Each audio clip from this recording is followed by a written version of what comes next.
Welcome to the Explore the Circular Economy podcast by the Ellen MacArthur Foundation.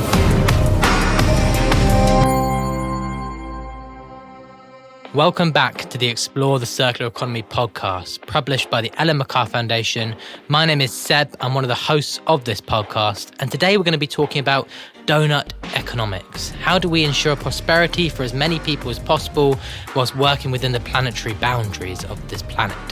And we're going to be talking to the founder or the originator of this concept, Kate Raworth, but we're also going to be talking about with people who are trying to apply this podcast in the city of Amsterdam. We've got Anna Riek from Circular Economy who worked on the project, and also Evelyn from the city of Amsterdam itself. And they're going to be talking about how do you take an idea like Doughnut Economics and turn it into reality in the city of Amsterdam. For our audience who might not be so familiar with your framework, could you show us how it looks like? I think you have an image or something with you. Yeah, I always have a donut on the stick nearby. So here's the donut, and I offer it as a compass for 21st century prosperity. So the idea is, imagine humanity's use of Earth's resources radiating out from the middle of this picture. And that means the hole in the middle is a place where people don't have the essentials of life. They don't have the food, water, healthcare, housing, education, income, political voice, gender equality that every person has a claim to. We must leave no person in the world in the whole of this donut. Get everybody over the social foundation and into the green ring itself. That was even a 20th century ambition to meet the needs of all. But in the 21st century, we know more. We know that if we try to do this in a way that excessively and misuses Earth's resources, we push ourselves beyond this ecological ceiling. We start to break down the life-supporting systems of planet Earth on which all of our lives depend, and we cause climate breakdown, and we acidify the oceans, we create a hole in the ozone layer, catastrophic levels of biodiversity loss. And these are the 9 planetary boundaries that Earth system scientists say are the life-supporting systems that make this planet the one habitable planet of life in the universe that we know of. So we'd be crazy to kick ourselves out. If you put those two together, the goal of getting into the donut is to meet the needs of all people within the means of the living planet. It's that simple. The question is, how do we get there? And I believe we need to create a regenerative and distributive economy to take us in that direction. Okay, we've spoken about, you've shown us a very different picture, as you say, from that crisscross supply-demand diagram that we are all presented with in our first day in an economics bachelor's or in any degree. But what I'm thinking now is, where is the economy in your framework? What kind of thinking do economists in the 21st century need? Because in the diagram we can see the planetary boundaries, the social foundations, but where are the economics? Yeah, it's a really good question because an economist might say, well, I can't see the economy here. Where is it? And I very intentionally took away the normal indicators that we start with of the economy because I wanted to say, let's start with the fundamentals. Let's start with the fundamentals of human well-being. And these are drawn from the Sustainable Development Goals. So all the governments in the world have already agreed that all the people in the world have a claim to meeting these essential needs. And let's start with the fundamentals of planetary health. I mean, after all, economics means the art of household management. How the heck can you presume to manage the household if you don't even understand it? So let's understand this household, its planetary boundaries. Let's understand its people and their essential needs. Now we've put in place the fundamentals of economics. Now we can invite economic thinking and reasoning into the room and say, what kind of institutions, what balance between market, state, household, and commons, what kind of incentives and regulations will enable us to meet these goals? And the economy is here. I've written it here. It says regenerative and distributive economy. And the reason that's what I wrote is because I believe what we need to focus on is creating dynamics that start bringing us into the donut. Because right now we are way outside it on both sides. Billions of people fall short on their essential needs, and we're overshooting multiple planetary boundaries. And what that tells us is we have an economy that's deeply degenerative. We are running down the life-supporting systems of our planet. And we need to transform that degenerative dynamic into a regenerative dynamic where we work with and within the cycles of the living world. But we also have an economy that's deeply divisive, where the returns of value and opportunity are so often driven into the hands of a 1%. So we have billions of people who can't meet their essential needs, and a doubling of number of billionaires in the world in the past decade. So we need to turn this divisive economic dynamics into distributive economic dynamics. So for me, the 21st century economy is absolutely in the donut. The question is, how are we going to make our economy regenerative? And how are we going to make it distributive? And that's the entry point. Now let's talk about economics in those terms. Let's reframe the starting point and let's dive in from there. So important to talk about framing. And what I'm getting is that you basically are thinking about two main principles for the economy. So it has to be regenerative by design and distributive by design. And I think a lot of the work of what we do at the Ellen MacArthur Foundation overlaps here with the work that you do, because we want to have a regenerative economy. And I wanted to ask you, Kate, as part of this, what role do you think the circular economy plays in this? I think it's key. So let me grab my favorite piece of hosepipe. This is our degenerative economy. It's the linear take, make, use, lose of industrial systems that we've inherited. And that linear degenerative process is what pushes us over planetary boundaries. It takes again and again from Earth's sources. It throws waste again and again into Earth's sinks. We have to turn this linear arrow into a circular one, right? We have to work with and within the cycles of the living world so that resources are never used up. They're used again and again, far more collectively, more creatively, and more carefully, and more slowly. So I think a circular economy is a necessity in the search of becoming regenerative. We can't do it without reusing resources and recognizing that waste from one process is food for the next. How do we make that distributive at the same time? For me, that's the really interesting question. How do we make sure that the circular economy not only takes us towards regenerative design, it takes us towards distributive design? So, for example, I believe we need industries that make products that have the right to repair, that are modular by design, so that instead of individual companies having their own circular supply chain, send everything back to me and it's within my intellectual property rights and these are my materials and nobody else knows how I use them, and it's a kind of corporate loop. That is never going to work because nature doesn't do that. Nature doesn't create a series of 100 little loops. Nature creates an ecosystem, right? Nature puts resources back into the ecosystem, back as basic building blocks, and then starts again. So if we want to mimic nature in the way we create circular economies, we need an ecosystem of plastics use and an ecosystem of metals and an ecosystem of electronics and an ecosystem of ceramics.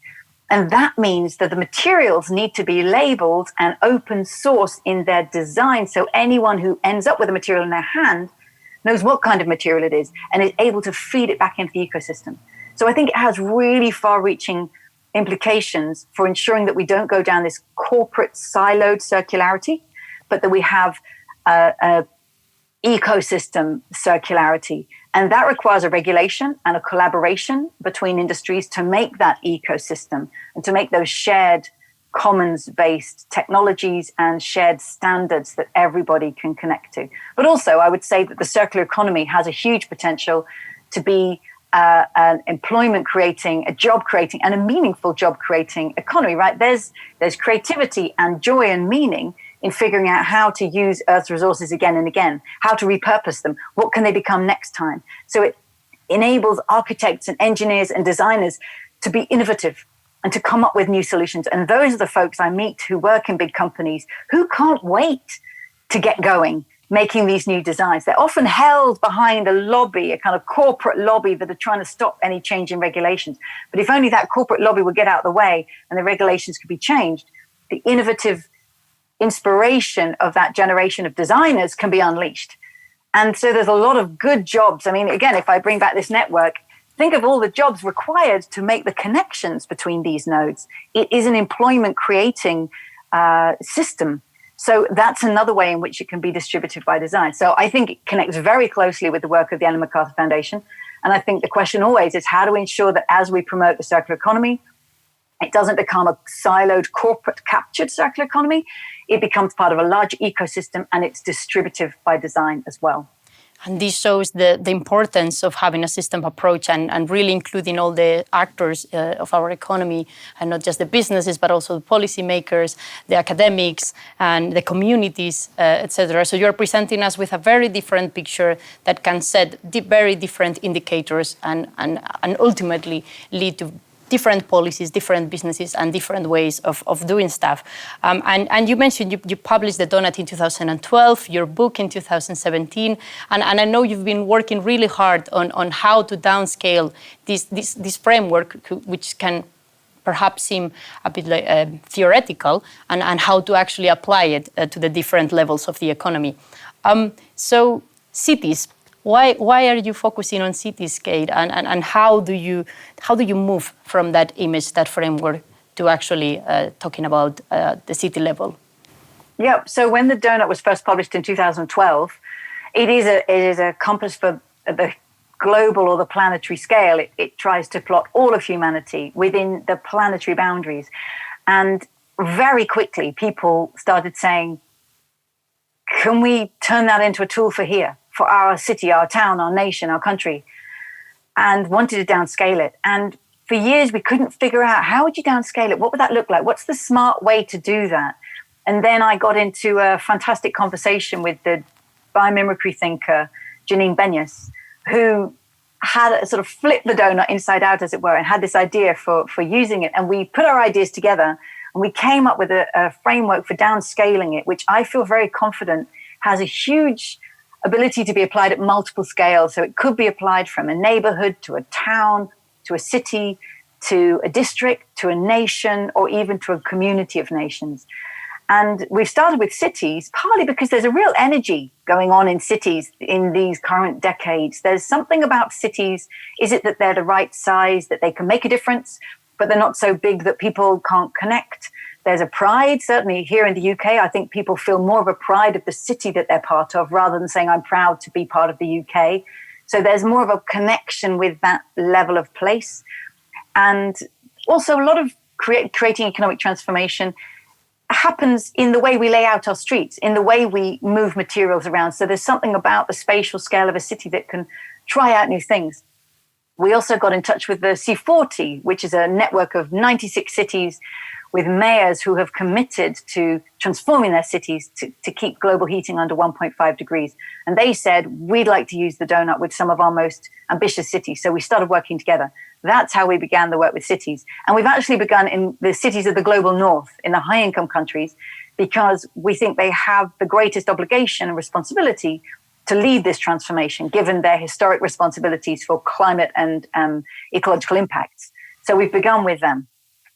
And for cities, I know you have four main lenses that you look at when you try to approach the Doughnut framework. What are they, and why was it so important to incorporate as well the global perspective? So here's the question that we invite any ambitious city, any city that wants to be fit for the 21st century, we invite it to ask itself, and I just would invite anybody listening to this to think of a city that they know and love and look at it through this lens. So here's the question. How can your city be a home to thriving people in a thriving place while respecting the well-being of all people and the health of the whole planet? So that's a big question. And you can hear in it, there's both local aspiration to be thriving people, whatever it means to the people of your city. You know, what it means to thrive will be different to the people of Dar es Salaam as to the people of Stockholm. So let each culture and community bring their history, their meaning, their way of living, and say, this is what it means to thrive here for us. And how are we doing against that? And then also part of the local aspiration, what does it mean for your city to be a part of a thriving place? Like every city on the planet is located in a different part of Earth's ecosystems. Some are mountains, some are in valleys, some are in the equator, some are in the Arctic Circle. And what nature's doing in those places varies. So nature has a genius, as Janine Benyus would say, of thriving different in each of these places. And we can learn from nature and aim for our cities to belong in that habitat. So let's say I'm in the city of Oxford in the UK, and the nearest natural habitat is a place called Whiteham Woods, just a couple of miles outside the city. I could go to Whiteham Woods and say, this is what nature's doing here. This is how nature thrives. And let's take the measurements of Whiteham Wood. Let's measure how much carbon dioxide these woods are sequestering, how much groundwater they're storing after a storm, how much biodiversity the woods are housing. how much the woods are cooling the air in the summer from the treetops to the forest floor. So we take the metrics of nature and we say, what would it mean for our city to aim to actually match or even exceed the generosity of the wildland next door, so that our cities would be functionally indistinct from the wildland in which they're embedded? As Janine would say, we humans come to truly belong in the landscapes in which we are nestled. So that's local aspiration, to be thriving people in a thriving place. And many cities just focus on that. We want to have good lives for our residents. We want to have clean air and clean water and nature nearby. But that local aspiration has to be set in the context of global responsibility, because every city draws in resources from other parts of the world and is having an impact on people and planet worldwide. And we have to recognize that. So we also ask, how can your city aim to thrive while respecting the well-being of people worldwide? Think of all the food that's imported into a city every day, the clothing, the electronics goods, the consumer goods, the construction materials. Whose labor went into picking and packing that food, or stitching the clothes, and packaging and transporting, mining the construction materials? Because people's labor and their communities worldwide have been affected, for good or for bad, have been affected through the supply chains that are connected to the city. How can this city transform its supply chains? Through the way the government procures public goods, through the products that are on sale in the city, through the lifestyle that we aspire to in the city, so that we have far better impacts on the lives of people worldwide. And then the last lens is, how do we ensure the city respects the well-being of the whole planet? So again, a city might have clean air and clean water, but it's importing from the whole world. And so its ecological impacts may be falling very, very far away, but very heavily, through mining, through logging, through plastic pollution, through chemical processes. So how can the city take responsibility for all the materials it's importing and massively reduce that impact? And of course, a circular economy that reuses materials is going to be a very important part of reducing that. So a city that's home to thriving people in a thriving place, while respecting the well-being of all people and the health of the whole planet. Local aspiration in the context of global responsibility. We think every 21st century forward-looking city should be asking itself these questions. That was Kate Raworth explaining her framework. I highly recommend reading her book, Doughnut Economics, 7 Ways to Think Like a 21st Century Economist, and join their community at the Doughnut Economics Action Lab website, doughuteconomics.org, to be up to date with the amazing work that they are doing. Sarah. So we have Anarika Doma, the Director of Global Alliances and Cities at Circle Economy, and Evelyn Yankov, the Program Manager for Amsterdam Circular, with us. Thank you so much for being with us. And we're going to dive straight into how the circular economy and Doughnut Economics are really powerful frameworks for cities, and how and why Amsterdam has implemented this framework. Anarika, if we come to you first, could you maybe talk to us about how the Doughnut Economics framework accelerates the transition to a circular economy in cities? Yes, so good afternoon. Thank you. So the Doughnut Economics framework provides that framework where we work towards thriving people in a thriving place, as Kate just explains beautifully. We know that the circular economy contributes largely to basically meeting societal needs within the planetary boundaries, the green space of the doughnut itself. And to give you an example of a circular strategy in a city, you could think of local food systems, local circular economy food systems. Each city wants to provide its citizens with jobs, with education, but also limiting the emissions related to the global supply chain it currently is. This is following a bit what Kate just explained as well. And especially in the global north, our countries and our cities where we are today are over-consuming and consuming a lot. And it's all based on a lot of these global supply chains. So, for example, the transportation movements are huge in this sense. By working towards a circular food system in cities, you're reducing the emission impact that come with those transportation. But it could also provide extra jobs locally. So urban production, urban consumption, and bring it all close to the city while reducing the food waste and bringing the nutrients back to the soil close to home. So I think this touches upon quite some themes that Kate just explained that the Doughnut brings together. And what does this Doughnut Economics framework give a city that other frameworks don't? I think that's a very nice question. As Kate just said, we're working with quite some C40 cities and Doughnut Economics Action Lab. And what we have seen in this learning journey, because we have just started a year and a half ago, so I'm not pretending to know, but what we see is that it connects.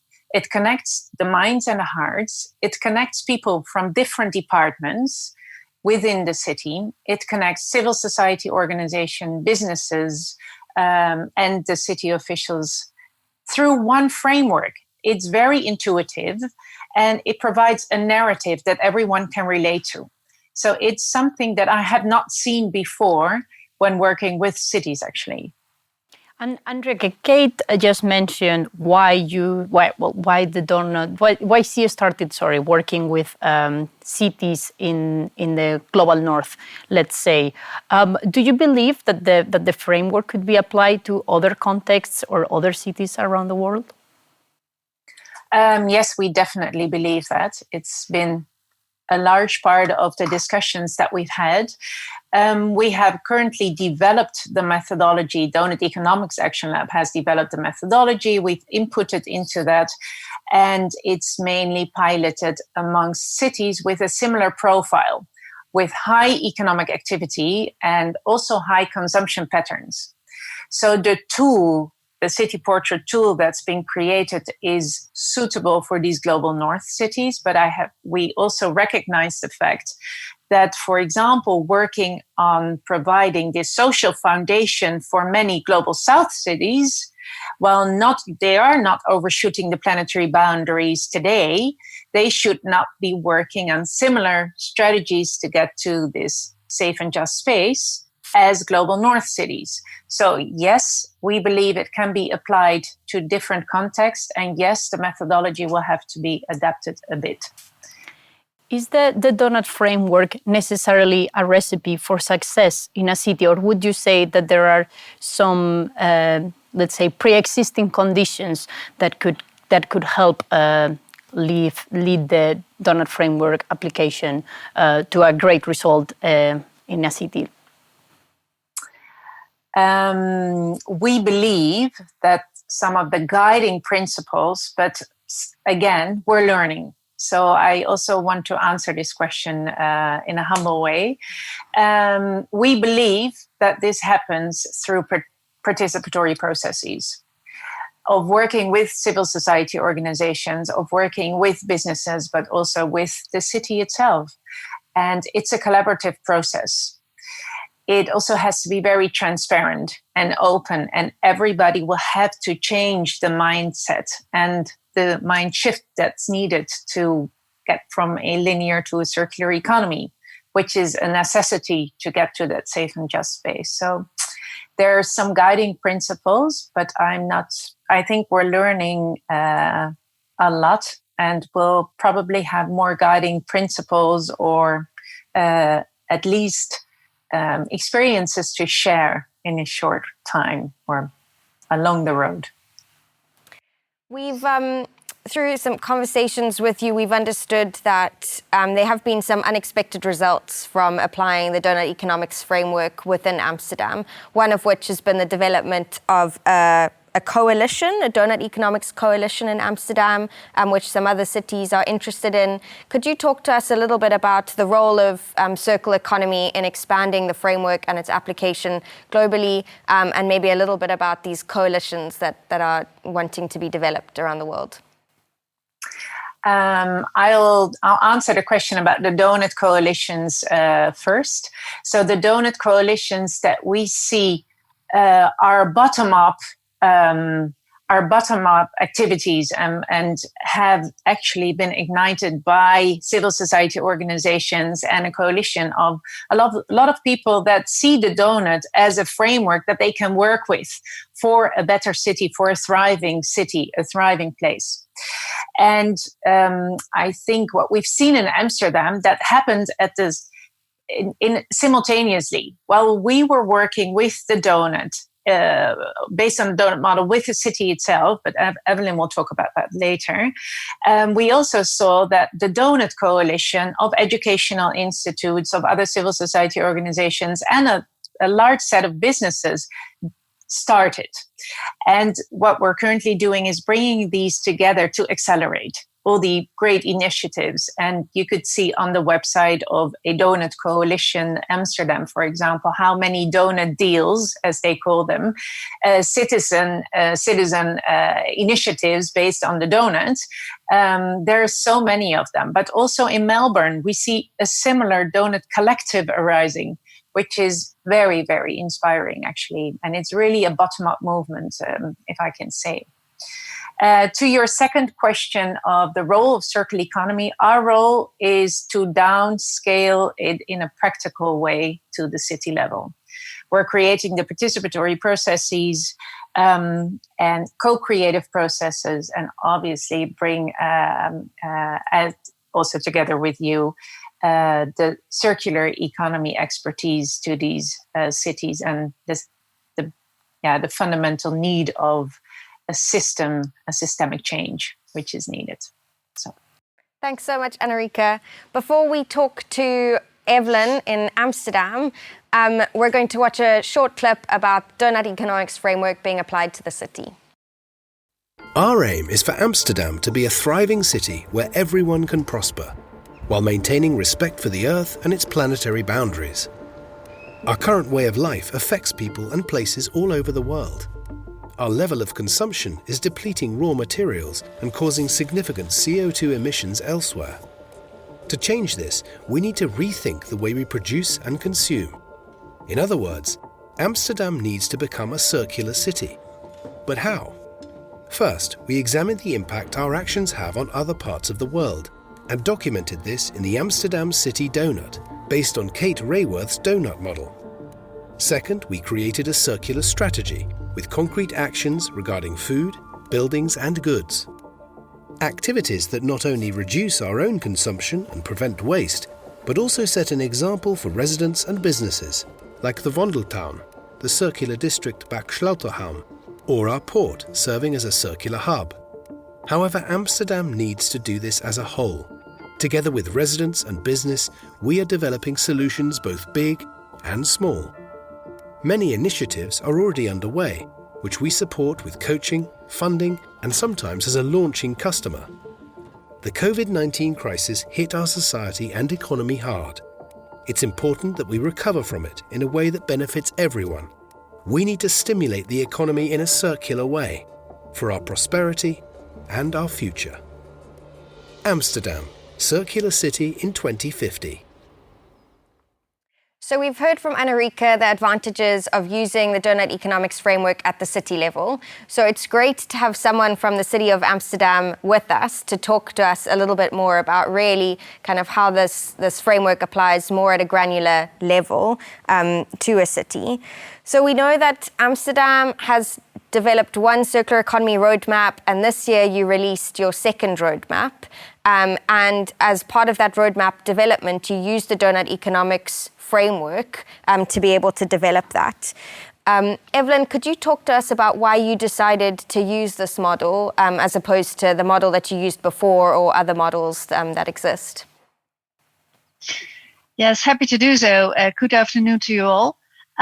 What we did when we developed the first roadmap, it was based on a research, journey to find out where we have to focus on. And we decided back then, a couple of years ago, to focus on the built environment value chain and the food and biomass value chain. We evaluated all those projects that we realized in the last couple of years.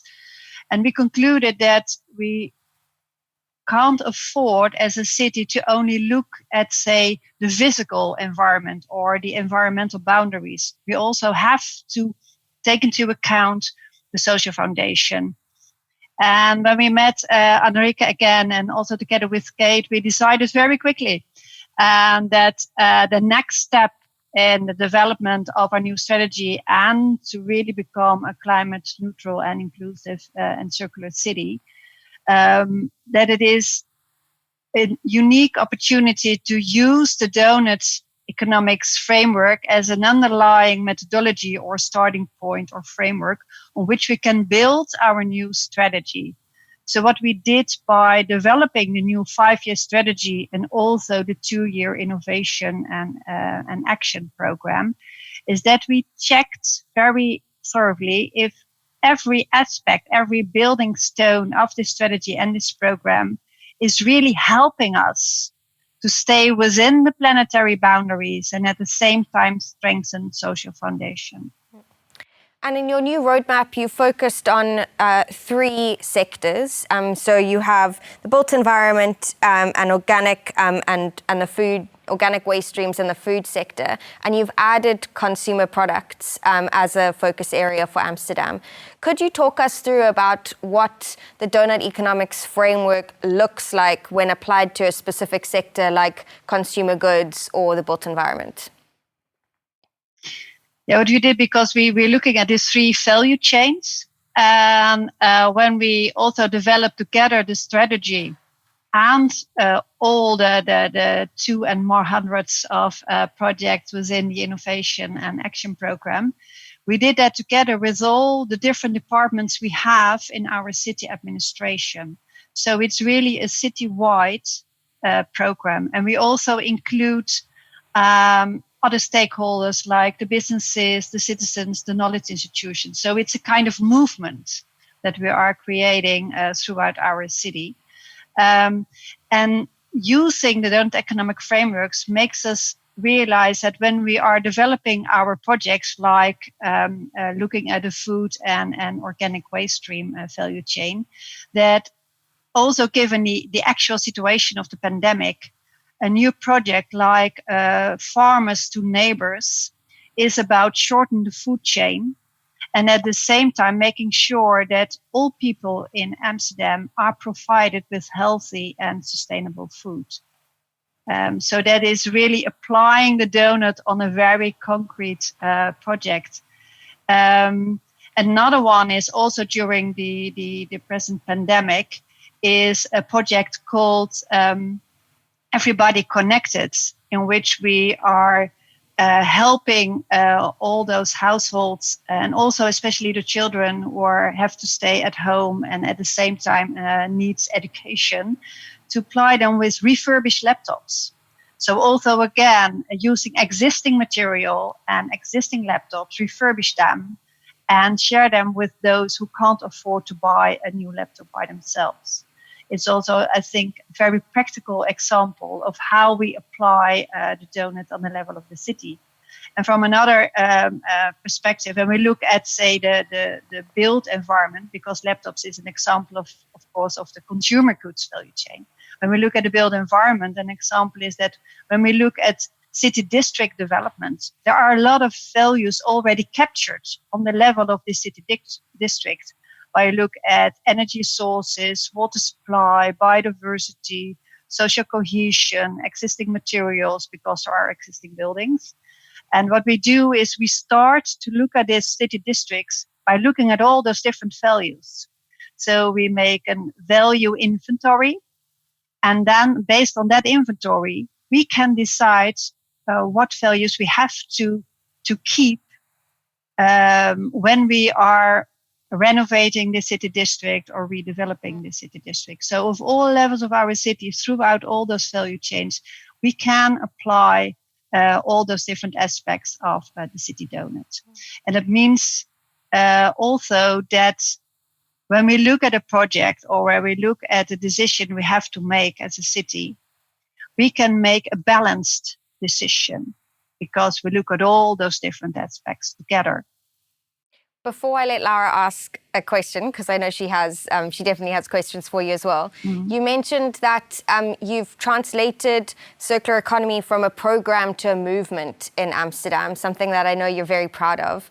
And that's something that many cities that we speak to are striving for as well. Could you maybe quickly just tell us a little bit about how you've managed to do that? Yes, what we did, we started the development of this new strategy at the beginning of last year in 2019, in the spring of 2019. And we invited colleagues from all different departments to work together with us, with Kate and with Anna-Rika and her team on the building blocks for this new strategy. So we involved from the start all those different colleagues and all those different perspectives. We did the same in October 2019 with even more colleagues to actually build a new strategy. And we asked them, okay, please show me your projects and let's combine all those projects within one commonly shared innovation and action program. And at the beginning of this year in January, we invited hundreds of representatives of businesses, stakeholders, NGOs, and citizens to comment on the draft version of both the strategy and the program. So it's really a shared vision, a shared program, and a shared strategy. And we combine this also with the development of a monitoring framework to actually monitoring the progress towards a circular, climate neutral and inclusive city. And also Kate was speaking about that. We actually developed the first city portrait to see on both the local and the global level, looking at it from the societal and ecological perspective, where we stand as a city. And all those four elements are so important to create this movement, to build this movement, and to maintain this movement and strengthen it. Brilliant. Evelyn, there are two things that clearly stand out for me from what you are saying. First is the degree of collaboration that you need within the city, which is, at least in my opinion, pretty outstanding of all the work that you are doing in Amsterdam. And then the second thing is that through the four lenses that Kate mentioned, the three value chains that you've just explained to us, you probably had to deal with a lot of data, both qualitative and quantitative. So in your opinion, what are the main learning and outcomes of having used the Doughnut framework? Well, what we see, of course, it's at this stage of transition, we all know that's very hard to collect all the data because we have so many data owners in our society. So what we are now doing is actually develop so-called innovative data partnerships with owners of data like the Port of Amsterdam or the airport or businesses or national research institutes. So that's how can we develop new kinds of partnerships around data, which I think it's a great learning. And also when you look at a city portrait and see the impact we have on both the global and the local level from this different, via these different lenses, you see that it is extremely important and crucial that we balance our decisions and that we use this integrated thinking as a starting point for making decisions. That means also that we have to work throughout the city administration as one organization. And that's what we're actually doing in the strategy and in the program, is working together as one organization based on this fundamental thinking around Doughnut Economics. And also when we look at the present crisis, it's even more obvious that we have to change the way we work and live and develop our cities. And when you mention data partnerships, is that how you are planning to measure progress towards the Doughnut? And if I may ask, how is Amsterdam currently doing according to the data? Well, we are now building our first monitoring framework. We hope to share it with the rest of the world, the first version of it in spring next year. And because we need a lot of data. But what we saw, and that strikes us even more, we already know that we need a circular economy in order to reach the Paris Agreement. What we did when we look at the first monitoring framework, we calculated the amount of materials we used in 1 year, and then we calculated the related amount of CO2 emissions caused elsewhere in the world. And what you see is on the level of a city, 1/3 of the total amount of CO2 we produce as a city, not only Amsterdam, but all cities, are related to the use of electricity and heat and transportation. 2/3 of the CO2 emissions we cause as a city is produced elsewhere, is related to the way we could produce and consume. That's striking. So we need to change the present economic system also in order to reach the Paris Agreement. So that was one also of the striking findings of this first monitoring framework.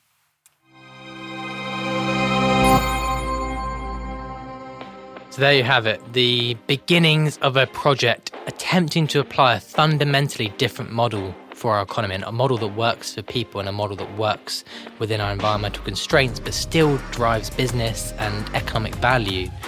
Thank you for listening to this podcast. As you know, there's many more episodes already on the way. Do subscribe to this podcast and rate and like and comment on it on whichever channels you listen to it on. And we'll see you next time on the Explore the Circular Economy podcast. Thanks for listening to the Ellen MacArthur Foundation's Explore the Circular Economy podcast. Don't forget to share, rate and subscribe.